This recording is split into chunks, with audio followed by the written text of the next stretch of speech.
Well, it's more eights. This is the Prince Philip Challenge Trophy. Junior women's eights now. We're up at the start with Headington School against St Catherine's School, Australia.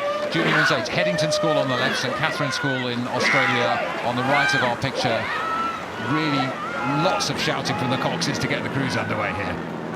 It's going to be a great race, tight together right from the first stroke, and you could hear the noise, you could hear the intensity, those 16 athletes like churning through that starting position and the Coxes shouting. And again, two-boat races gives that even more feeling of you're down this tunnel together. Really excited to see this one, Catherine. This is St Catherine's School, Australia, undefeated at home. They've made their way round the planet to join us at Henley Royal Regatta, and they really want to take it on. But, well, you've got Headington class school. This is their top boat. This is going to be a cracker of a race as well as it unfolds. We're getting towards the middle of the Henley course here. There's something very thrilling about being in a big boat, a big sort of noisy, fast-moving boat like an 8, when it is genuinely equally matched down this course. The boats will feel very, very close together, as we've said. There's no buoy line separating the two crews, so it feels even closer to your opposition. And when you are matched stroke from stroke, I mean, as a spectator, this is exactly what you want to see. As an athlete, actually, this is the one you remember. We are about 1,000 metres into the race, just approaching the halfway mark, and there's almost nothing in it. A slight advantage from Headington, who were slightly slipped off the start but have come back through. But I think, well, the Australian are responding. The Australian women's crew here are responding at the top of your picture.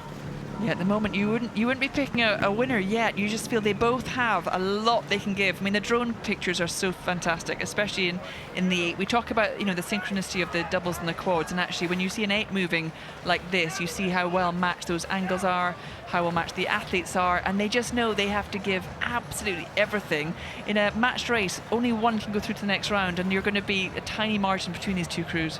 Yeah, and they are rowing stroke for stroke, woman for woman, and well, pushing hard down the course. Headington maintain a tiny lead. You wouldn't be comfortable with that at all. You really want to be moving, so they'll be doing a lot to try to move, and then finding that they're not moving. Same in both boats, so both experiencing similar kind of psychology here. Nearly there, not quite enough.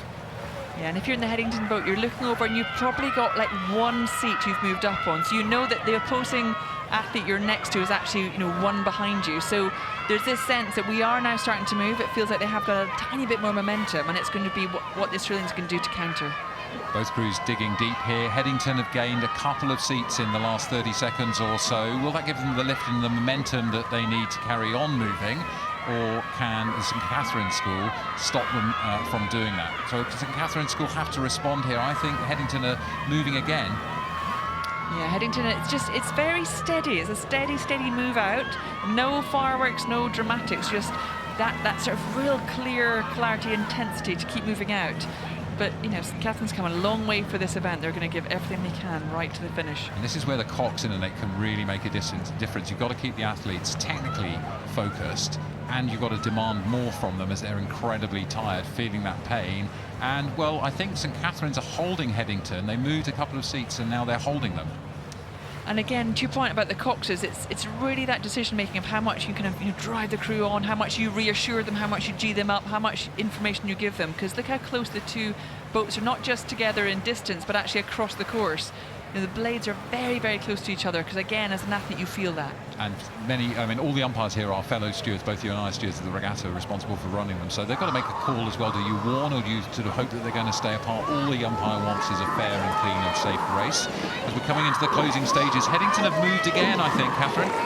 They're really responding now to the calls from their Cox. Alison Powell, 18 years old, sitting there. She's up against Jasmine Abela in the St Catherine's School. Both of them urging on their young women in front of them in the final 400 metres of the race. Yeah, Headington maybe have 3/4 of a length as they come into those grandstands. When you're an athlete, you hear the crowds and you know this is the final surge towards the finish. There's still a decent length, there's still a few hundred metres to go.